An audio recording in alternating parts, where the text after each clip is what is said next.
sido muy violentos, entonces empieza con el enfrentamiento, ¿no? Incluso eso le sirve un poco también al de discurso, ¿no? Si negocio no le sirve, si me enfrento no le sirve, entonces ¿qué le sirve a la comunidad internacional, ¿no? Y eso ha sido un discurso abierto de él en Naciones Unidas, en OEA, en cualquier escenario multilateral él lo ha expresado así, ¿no? Incluso les ha dicho, dejen que El Salvador sea El Salvador, ustedes son ustedes.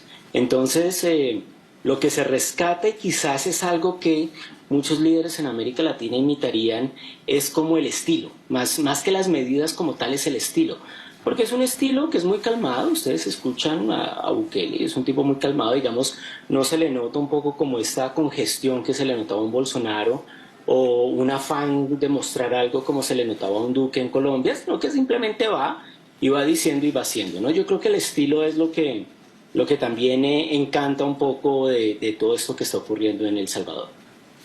De acuerdo. Ahora, incluso el tema tú mencionabas el tema de esta una sola cárcel, ¿no? No sé si viste un diario inglés, Financial Times, publicó un artículo sobre la base de fotografías tomadas por satélite para hacer un análisis de la cárcel. Y determinó que esa cárcel finalmente iba a tener un espacio de menos de 1 metro para cada preso, sin contar, por supuesto, el espacio para dormir. Y que además, en términos de guardias, ¿no? El rate de guardias, normalmente entiendo que según el artículo, por supuesto, decía que digamos, el rate normal tiene que haber por cada preso, por cada 4 presos, un guardia. En el caso de la cárcel van a haber 40, ¿no? Por cada 40 presos, un guardia, lo cual es muy inferior a la norma internacional. Y además decía que esa cárcel, que entiendo que son 23 hectáreas, para toda la cantidad de presos que van a tener, 40.000, en Estados Unidos, Rikers, entiendo que decían también en el artículo, que es una cárcel de más o menos 100 hectáreas para 13.000 presos. O sea, hay una diferencia gigantesca de lo que se practica en varios países, en otros países como en Estados Unidos, y lo que se está haciendo en El Salvador. Eso también, ¿hasta qué punto, como tú decías, puede ser sostenible? Sí, claro, además porque es que son recursos, ¿no? O sea, ¿cuántas cárceles, cuánto tiempo podemos sostener esto? Porque eso no es barato, no es barato. O sea, independientemente del efecto político que puedan tener declaraciones de Bukele como si siguen asesinando, pues les quito la comida a los presos, pues también es un tema de recursos financieros. ¿Cómo vamos a sostener esto, no? El tema de que es 1 metro cuadrado por cada preso, y el tema Hasta de menos, dicen, no, son 600 centímetros, dicen o ellos. incluso, sí, y todas las condiciones que hay alrededor de la cárcel, pues muestran un poco como esas medidas un poco espartanas, si me permiten la expresión, que quiere mostrar Bukele, ¿no? O sea, puedo ser tan agresivo como son las maras con la gente, y esto la gente me lo va a agradecer porque entonces voy a contener las maras, ¿no? Y eso es el discurso que ha manejado en diferentes escenarios, vuelvo, insisto. Y por último es el tema de los guardias, porque una cosa es una guardia manejada por guardia privada como en Estados Unidos porque son concesiones, otra cosa son guardias manejadas por policías, por ejemplo como en países latinoamericanos, pero aquí hay una mezcla entre policía y militares. En ese sentido, y desde el mismo nombre de la cárcel, se asemejaría más a una Guantánamo que a una cárcel regular, porque es que es un centro de detención contra el terrorismo. Y ya eso implica a nivel de derecho internacional otro estatus de cosas. Y están poniendo fuerza militar. Y la diferencia entre la fuerza militar y la fuerza policial es la letalidad de lo militar. Si algo llega a ocurrir en esa cárcel, los militares van a disparar a matar. Porque ese es su entrenamiento, esa es la naturaleza de lo militar. La policial no, lo policial es para asegurar y para controlar. Entonces hay una diferencia también en ese sentido. Por eso cárceles al estilo Guantánamo la manejan son los militares. Y cárceles de este estilo hay una mezcla entre militares y policía también, ¿no? Claro. Ahora, me imagino que a mucha gente no le importará que los maten, ¿no? Me imagino que muchos deben estar pensando, mejor mátenlos a todos de una vez, ¿no? Ahora, y pues es el tema judicial, ¿no? Porque, claro, estas personas han sido arrestadas bajo el tema, la ley de emergencia, ¿no? Que permite arrestar a personas sin orden judicial. Pero llega un momento, bueno, el estado de emergencia lo siguen, digamos, alargando mes a mes, ¿no? Pero igual tienen que haber procesos judiciales, salvo que Bukele pretenda que el estado de emergencia dure hasta, no sé, pues hasta que se mueran todos los presos, digo yo. Bueno, entonces, porque si no, no se justifica que esa persona siga ahí sin un proceso judicial. ¿Eso cómo se puede manejar? Sí, yo creo que después de esto tienen que venir procesos donde hay que negociar con las maras, o más que negociar, como mirar el sometimiento ya dentro de patrones diferentes o de normalidad democrática de las mismas maras, porque es que es insostenible, políticamente, jurídicamente, financieramente, es insostenible en el mediano y en el largo plazo. En el corto plazo puede ser profundamente eficaz. Lo otro es que ya viéndolo desde el gobierno, desde el mismo Bukele, pues mantener el estado de emergencia llega al momento en que si lo mantengo y lo prorrogo, pues la emergencia ya no va a ser emergencia, sino que es la normalidad. Y al volver la normalidad esa excepción, lo que estoy creando es una dictadura. ¿Sí? Entonces volveríamos y ahí sí ya habría un problema directamente con el gobierno, ya no por las maras, sino por la estructuración institucional que usted está haciendo de su gobierno. Y ahí ya entonces Bukele entraría en un diálogo diferente, ya no podría manejar su discurso internacional, o podría decir, bueno, pero es que Nicaragua hace lo que quiere y todo el mundo hace lo que quiera porque yo tengo que pagar el precio también, ¿no? Yo puedo hacer lo que yo quiera. Pero pues eso es complicado, ¿no? Ya vemos también lo que pasa en Nicaragua y las medidas internacionales que se toman al respecto. Entonces, llega el momento en que dentro de la curva de las medidas empieza a aparecer un costo político muy alto. Y el costo político muy alto es que lo pueden acusar precisamente de empezar a crear una dictadura en Centroamérica. Claro, efectivamente, porque además el efecto de anuncio, todas estas, cada dos, está, digamos, está espaciando, cada 2000, ¿no? Cada tiempo 2000 son de manera espectacular, pero eso va perdiendo finalmente el atractivo, la novedad, entonces impacta menos. Entonces van a comenzar a pesar, digo yo, en algún momento los problemas económicos, ¿no? Que comienzan a surgir, que no se resuelven, y claro, como tú dices, en una dictadura que de repente va a comenzar a reprimir las protestas que son puramente sociales o, por ejemplo, ligadas a este Bitcoin que nunca funcionó, por cierto, este esquema, ¿no?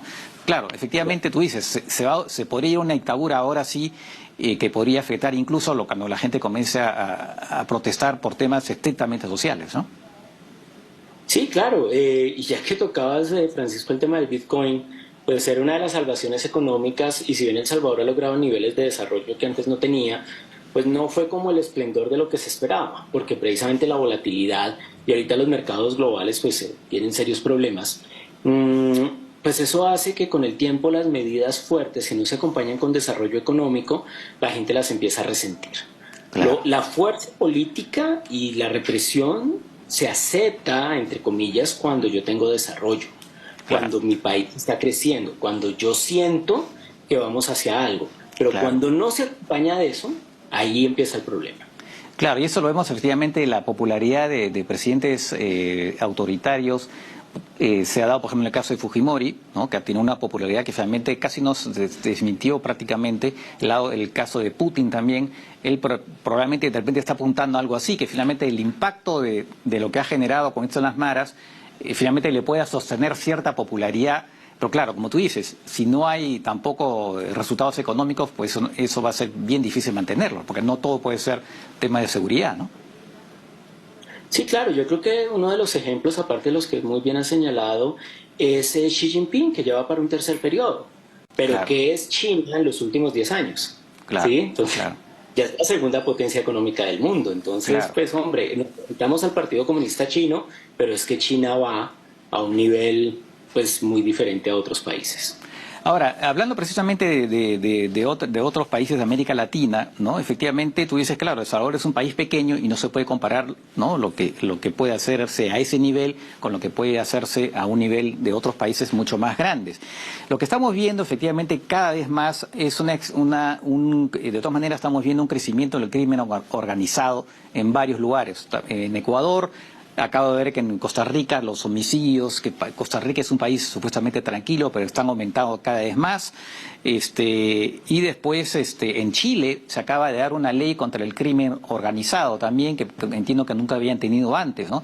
Y ahí aparece un poco la figura del derecho penal del enemigo, ¿no? Ese derecho penal que hay un jurista alemán de apellido Jacobs que dice que hay delincuentes que, o sea, se supone que el derecho penal apunta a rehabilitar a los presos para puedan integrar a la sociedad. Y él dice, no olvídense, hay delincuentes que jamás se van a rehabilitar, entonces se dan leyes cada vez más duras. Y lo que se ve en América Latina también es un llamado a que los militares intervengan cada vez más en el orden público. Es decir, todo eso configura un escenario favorable a la buquelización, más allá de efectivamente de lo que tú has señalado, que no es fácilmente reproducible en otros países.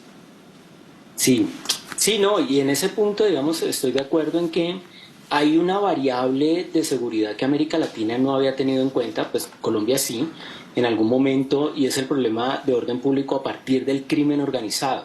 Y es crimen organizado que ahora ya es transnacional, ya no estamos hablando de un delito simple ni de estructuras nacionales, ¿sí? Hace muchos años, cuando empezó su pontificado, el Papa Francisco dijo, ojalá Argentina no se mexicanice. Obviamente eso creó un revuelo, esa frase, pero se refería precisamente a eso, que Claro. ojalá esos carteles y esas estructuras y ese proceso de narcotráfico pues no llegue a Argentina con la misma fuerza que llega a México, ¿no?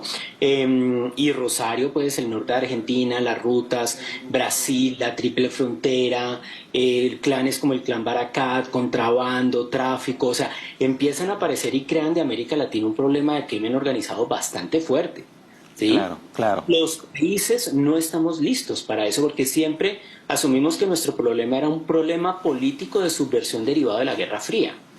claro, Pero es que estas mafias ya no son subversión, son criminales. claro, Entonces ahí es donde, y lo que está señalando Francisco, ahí es donde le pedimos incluso a los militares, oiga, entren ustedes porque ustedes tienen la fuerza.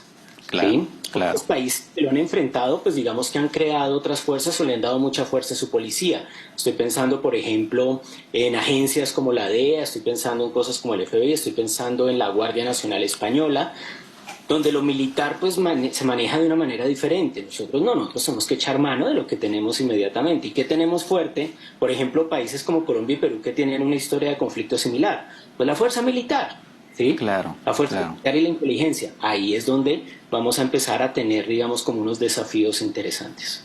Ahora, precisamente un poco la impresión que da es que hasta qué punto se puede realmente luchar contra el fenómeno del crimen organizado, ¿no? No es solamente el narcotráfico, también por supuesto la minería ilegal, que entiendo acá en el Perú por lo menos que es incluso más rentable que el propio narcotráfico, ¿no? ¿Hasta qué punto hay esperanzas de luchar contra eso más allá del modelo Bukele, que aparentemente sería algo de corto plazo en todo caso?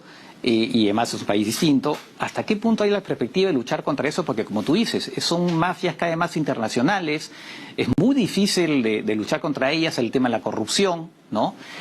¿Estamos condenados a convertirnos cada vez más en estados inviables? Uy, digamos que ahí hay un panorama complicado porque América Latina, pues es que, digamos que América Latina tiene todo el caldo de cultivo para que estos grupos aparezcan o para que lleguen, ¿no? Porque es que no todos son nativos, ¿sí? Ajá, ujú, Entonces, tenemos recursos que les interesa, lo señalas muy bien, la minería. ¿Mm? sí, Estamos muy bien ubicados, estamos entre Europa, África y Asia. claro, claro, Podemos salir para cualquier lado, ¿sí? claro, claro, Se puede salir para cualquier lado. Con océanos gigantescos, que ¿quién controla eso? ¿Quién controla el Pacífico? ¿Sí? claro, ¿Quién claro, controla el Atlántico? Que cuando, por ejemplo, Brasil es el único que tiene frente atlántico en América Latina, bueno, Argentina una parte y hacia arriba el Caribe. Pero eso es complicadísimo controlar eso. Por eso las rutas Surinam-África eran rutas del narcotráfico hasta hace 10 años. claro, ¿Sí? claro, Entonces, la geografía conspira contra nosotros, los recursos conspiran contra nosotros y la debilidad de nuestros gobiernos conspiran contra nosotros. Y ahí hay un problema mucho más grande, que todavía algunos, en términos políticos en América Latina, estamos viendo el problema de la criminalidad como si fuera un problema político. No hay que separar, porque es que el problema político subversivo en América Latina era diferente. claro, ¿Sí? Lo que pasa es que los fantasmas, digamos, que dejó esa época, especialmente en algunas zonas, por ejemplo, Cono Sur, etcétera, pues se recuerdan siempre que el Estado va a hacer algo. Pero el crimen organizado, es que el crimen organizado no tiene agenda ujú, política. Ahorita, por ejemplo, Colombia quiere negociar con mafias. ¿Qué se negocia políticamente con una mafia? claro, Cuando lo que quiere la mafia es que le permitan delinquir. claro, ¿Qué así vamos es. a negociar ahí? ¿Qué se puede negociar? Entonces, tenemos que empezar también a cambiar un chip político y es que no todos los problemas de violencia en América Latina pasan por el tamiz o por el filtro o por el lente de que son problemas políticos heredados de viejos problemas subversivos que se dieron durante Guerra Fría. De acuerdo. Muy bien, Henry, el tema da para mucho más, pero en todo caso, pues también es muy preocupante, ¿no? Es difícil a veces ser optimista frente a un problema tan que parece que crece y crece y crece. Seguramente en algún momento pues podremos volver a conversar. Gracias nuevamente por tus explicaciones. No, muchas gracias como siempre, Francisco. Y solo una cosa final. El crimen organizado es el gran desafío de la seguridad internacional en el siglo XXI. Independientemente de la guerra que se pueda estar gestando, el crimen organizado va en un nivel mucho más bajo, pero puede ser incluso mucho más complicado para los estados. Muchísimas gracias y bueno, que estén muy bien. Gracias, Henry. Muy bien, hacemos una pausa recordando